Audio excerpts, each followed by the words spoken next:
Good morning and welcome to Rising. Thanks so much for tuning in, and we've got another great show for you today. Nice to see you, Niall. Good to see you. Absolutely, yes. All good. How are you? Just fine. Excellent. Ready to get to the news today. For sure. So, coming up on Rising, President Trump's administration has fired the CDC director, and 4 top health officials have also quit. We'll also be looking at how the Department of Transportation is taking over Union Station.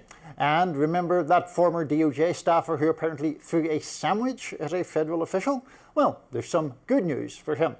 But first, Robbie, we want to hear what is on your radar. Let's talk about it. Commerce Secretary Howard Lutnick is defending the Trump administration's decision to purchase a 10% equity stake in Intel, the multinational tech company. In a recent cabinet meeting, he sat alongside President Trump and Secretary of Defense Pete Hegseth and explained why the federal government owning part of a massive private company was not, in effect, socialism. Take a look. The Biden administration had given $11 billion to Intel, given it to them, done. Corporate just gift. And you turn that into really, it was like less than 5 minutes of conversation. And Intel agreed to give us 10% of their company, which of course was worth $11 billion. So it's not socialism. This is capitalism. If you give someone $11 billion, who's just building in America, they're not doing something special, they're building in America. And their CEO told the president, he didn't need the grant. And you said, well, then why don't we get something for it? Now, I don't know if you noticed Hegseth's expression, but he didn't seem to be buying this, and neither, for the record, am I. Trump is a trailblazer who's completely scrambled the Republican consensus on a host of issues. He's upended conservative orthodoxy on everything from international trade to foreign policy. On the latter front, Trump's instincts are often right. Populists and libertarians are both pleased that the president has shifted his party away from neoconservatism and toward a more restrained foreign policy vision.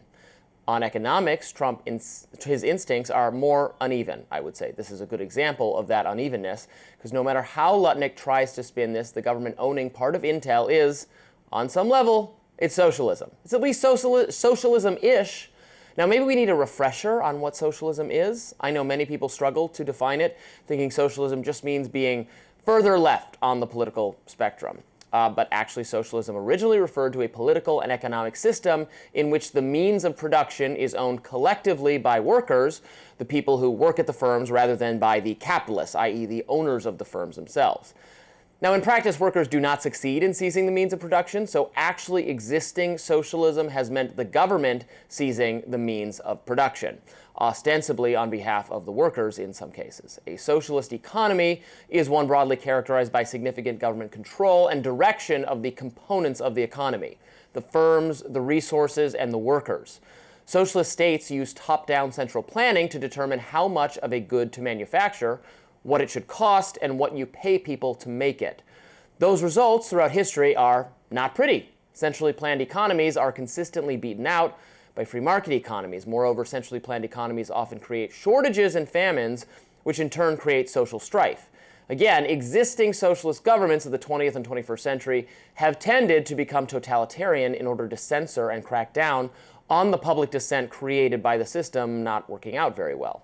Conservatives have a habit of labeling every single liberal policy they disagree with as socialism, which I think has contributed to significant confusion about what it really is. Just because you have taxes and you have regulation and you have welfare, that doesn't mean your economy is socialist. Your economy is socialist if the government sets the prices, fixes the wages, and nationalizes firms and industries. Now, to be clear, it's unfortunately the case here in the U.S. that we already do have quite a few of those things I just mentioned. Now, Intel, which received millions in funding from the CHIPS Act, is an example of sliding towards socialism. When the government generously directs public funds to a specific firm, yeah, it's doing something that looks like socialism. But owning part of the firm is a significant escalation, and smart conservatives know it. Take it from Senator Rand Paul, who calls this a terrible idea. He writes on X, if socialism is the government owning the means of production, wouldn't the government owning part of Intel be a step toward socialism? Exactly. Socialism. That's why Bernie Sanders is in favor of it. Sanders wrote, taxpayers should not be providing billions of dollars in corporate welfare to large profitable corporations like Intel without getting anything in return. The taxpayers of America have a right to a reasonable return on that investment. Now, I actually agree with the first part of what Sanders said. taxpayers should not be providing billions of dollars in corporate welfare to large, profitable corporations. That's precisely what the CHIPS Act, an initiative spearheaded by President Biden, did. Republicans should be looking for ways to step back from the CHIPS Act-style socialism, not making it even more of a reality. At last, a Trump policy I can be enthusiastic about, Robby. Really? Seizing of the means of production. God. I think that's the way to go. I'm looking forward to a third party, the Republican Socialists of America. This is MAGA socialism. I've said that before. No, look, I think that there is a case to be made here because of the CHIPS Act funding that Lutnick referenced. Right. I believe there's 9 billion, of the 11 billion still to be dispersed, and they are arguing that that basically entitles the government to a 10% stake, which I do not find an unreasonable position. There is a precursor to this that most Republicans were massively opposed to, of course, which was the bailout during the Obama era. Actually begun under George W. Bush of the auto companies and General Motors in particular. The federal government took a 60% stake in approximately in return for a massive bailout, and it subsequently unloaded that stake. All horrifying to me. All of it universally horrifying. And I'm very relaxed to be about it. Clear, the bailout is horrifying to me as well. I oppose that, and some people, there's a right-left meetup on opposing the bailouts for a lot of these things, and then there was a different right-left meetup, or just not right and left. The centrist Republicans and Democrats, like Bush, Obama, all wanted to do this kind of thing, and right and left didn't.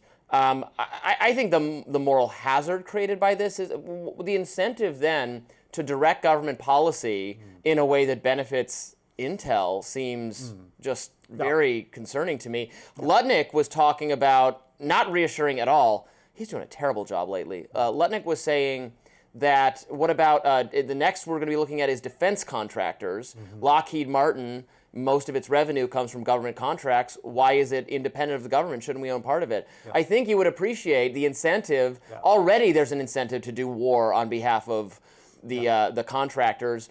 I've joked that it's a revolving door, but we would take the door off it. We're taking the door off its hinges. We're just combining those two things. That seems terrible to me. I do acknowledge some of those dangers. I'm being slightly mischievous in the full-throatedness of my endorsement of all of this. But I don't think it's a bad thing in return for government, de facto government subsidies for the government and by extension the people to get something out of it. This is why I just don't want to do subsidies. They did the CHIPS Act.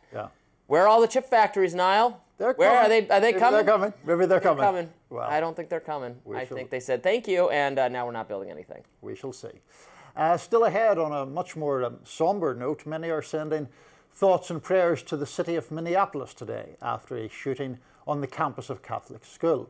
While the mayor says thoughts and prayers aren't enough. We'll be right back with that.